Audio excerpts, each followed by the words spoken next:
As we all know, the earthquakes in Christchurch were a pretty traumatic event. This is a picture, actually, there was a whole series of pictures that the press put out of before and after the quake. And this is, some of you might recognise it, it's literally just down the road here. This is corner, I wonder if I've got it, yes I have, look at that. That corner there is the corner of Lichfield High and Manchester.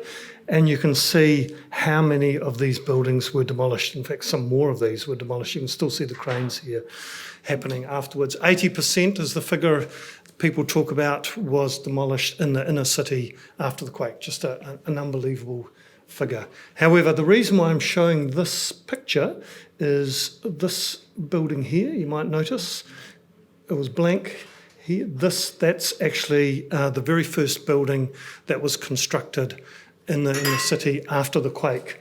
And you can see it's basically finished here while they were still demolishing the building. So it's the Strangers building, and we got commissioned to do it literally just only a few months after the quake by some very brave developers who wanted to get straight in and rebuild our city, whereas most of the developers and landowners were just freaked out and didn't know what the future was for this city. A lot of them took their insurance money and ran, and a lot of them said, well, I don't know, did we really commit back here? These guys actually did, and they were brave enough to build from day one. So that building, Strangers, which I'll talk about, was under construction while the rest of the city was being demolished around it. So this was, for those of you here will probably remember, there was army cordons around here. You couldn't get inside. You had to have special passes, go through these army checkpoints. So we'd get in here. There was just destruction happening everywhere. And this building, being built by Lee's Construction, was coming up out of the ground. It was sort of a really strange sort of experience. So when did you document it, and when did you start on site? We documented it in 2011. I think we started it pretty well early 2012 is my memory of it. The dates are a little bit hazy, but yeah. So it was, okay, so being the first building constructed after the quake, the big question was, well, what do we do? What's the new architecture in Christchurch post-quake? And there was a huge amount of discussion about this. So, yes. So one of the things, for those of you who here will remember, it was an incredibly uncertain, horrendous time. There were still aftershocks happening. People didn't feel safe. People were exiting the city. There was a lot of talk. I don't want to be in another building more than a single story. It was just a very traumatic time. So the feeling was that people wanted to. The thing with buildings, of course, is they should be safe, secure places. There should be places you feel safe, and that's part of the key to a piece of architecture in a building. So a lot of the talk then was. Perhaps the new, or some of the talk was perhaps the new architecture post-quake should express its strength. It should be about structural expression, show off how strong we are, not try to hide the way it's built. And what we thought, of course, is that this is actually a Christchurch tradition. The slide I had just before was the founding of Christchurch with revival. Yeah, Gothic revival, and this is Christchurch modern. So this is all about showing off the structure and how things are built. So it was that was the sort of thing we were thinking. So Strangers, that's the building before. Horrendously, it just collapsed. They looked at trying to save it, unable to save it, sadly, because it's a pretty cool building. So these clients came and said, we want to make this as strong as it's absolutely possible to do. They said, we're going to make it IL4, which is 180% of the building code they actually need to build, and the earthquake code had gone up 30% anyway post-quake. So this is just ridiculously strong for an office building, totally unnecessary, and you wouldn't do it nowadays, but it was the flavour of the times, spent a huge amount of money. 20-metre piles under here, a few metre centres, 1.5 metre thick. You can see how dense that reinforcing is. It was just crazy for a 3-storey building. And then we built this core in the middle, which you can see, you can barely see through the reinforcing. It is so dense. Are you going to acknowledge the structural engineering? Yes, Holmes Consulting. Yes, absolutely. So there it is going up, just a brute strength silo virtually, but we thought quite beautiful too in its own way. So we wanted to show that off and just to show off the strength. And then we attached the steel to it like a pin cushion, all braced back to that dead strong core, and try to express that on the outside. So that steel, we thought we should express it on the outside as well, all this idea of showing off the structure, showing off the strength. And that's the finished result, which you just need to walk a few metres down the road here and you'll see it.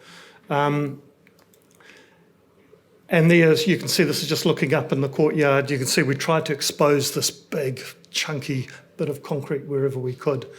The other thing that was talked about a lot post-quake was that we wanted a people-friendly city, a pedestrian-friendly city, and there was talk about laneways and courtyards. There were some really successful ones here, Sol Square and Poplar Lanes, but wanted more of that.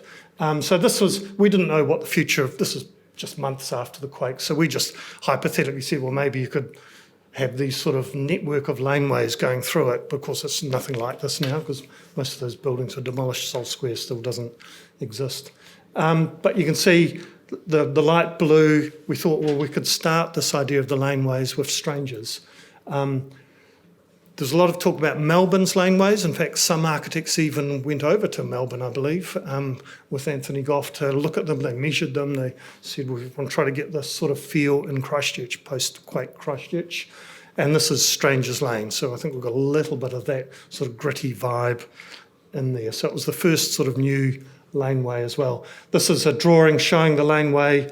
That little red arrow you can see there is the indication that we wanted to have, we were hoping for a whole network going through here, and talking to Wilson and who designed the crossing, they have actually allowed a little area where you can connect through. However, there's another piece of land between the two, which someone else owns. And so, but who knows in the future, maybe someone has the vision, can connect these all up so you get that whole network going. So it's been future-proofed to get this network of lanes going.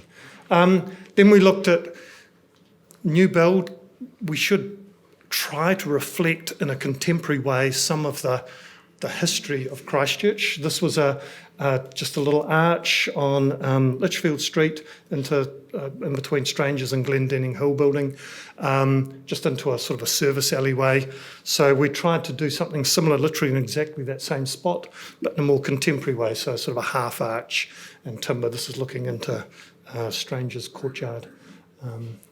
Luckily, there was still a heritage building that just earthquake strengthened that survived, Bonington House, 1870 something, which helped give that nice sort of gritty vibe. The other thing we looked at, this is actually not a post-earthquake photo, this is just the best photo I could find of the old Litchfield Street when they were putting in the tram tracks. But we looked, a lot of these buildings were still there when we turned up. They've all virtually, in fact, I think they've all gone from this picture. But we want to get a little bit of a contemporary version of this in our facade because we thought we would fit into the context. So we looked, there's a whole lot of horizontal lines, you know, your string lines, your cornices, and all these little vertical, deep recessed windows with a bit of colour. So we just tried to do that in the glass, basically. So string lines, cornices with the steel, but in a contemporary way, and a bit of colour, just to liven up what was a pretty horrendous sort of place. So you can see that sort of feeling. Earthquake-wise, I mean, what's the concept? I mean, that was the big thing with the structure. I mean, it's brute strength. It's not like a flexible building. It's not. I thought so. This is about brute strength. It's not about flexible. I'll show you in a flexible building in a minute, which is the other. Well, in fact, I'll show it now. The other approach is, of course, to make buildings flex and let them absorb the earthquake forces that way. So the other big thing that was talked about post-quake was can we do a sustainable green city for the 21st century? Can we show off? Okay, I have to be quick.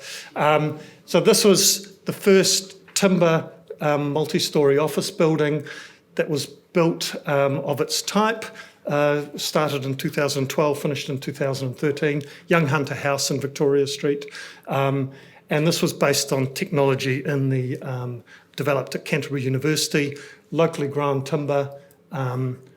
And you can see it's got these tensioned, that's the end cap, these tensioned cables which go through these hollow beams.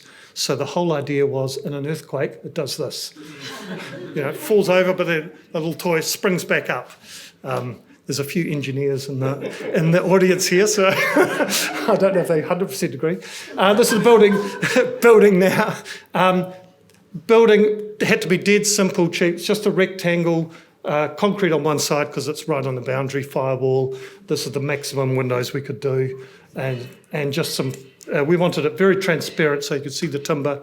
So we put these sunscreens on so it doesn't overheat. That's when it was still Matisse in there. I think it's now a shoe shop in there. Okay, I'll just finish with Marion College. So, as I said, one of the themes was this green city, but it never really happened, sadly enough. It didn't really take off. And if you remember some of the slides further back, you'll see there was a steel building going up right next to the timber building. So Marion just finished earlier this year, just opened. I think shows an example. 80% of our city got demolished and sent to landfill. A lot of it didn't have to be. Here with Marion, we've kept an existing warehouse, repurposed it. So you can see it here. Originally, the clients were thinking of just demolishing this warehouse, but we said, why don't we put the school inside it? All timber construction in here, so very sustainable. We used talked a lot about the local iwi, getting the cultural narrative inside. There used to be a forest here. We used a lot of the mahutanga, the Southern Cross, which comes in the ceiling. So this is an example. I'd like to think that maybe Young Hunter House 10 years ago was a bit before its time, but I'd like to think you've seen a lot of examples today too, where I think the whole green sustainability idea is really far more taken seriously than it was back in those days. And this is just one example of that. Okay, I know I've gone a bit over time. So. Anyway, thank you.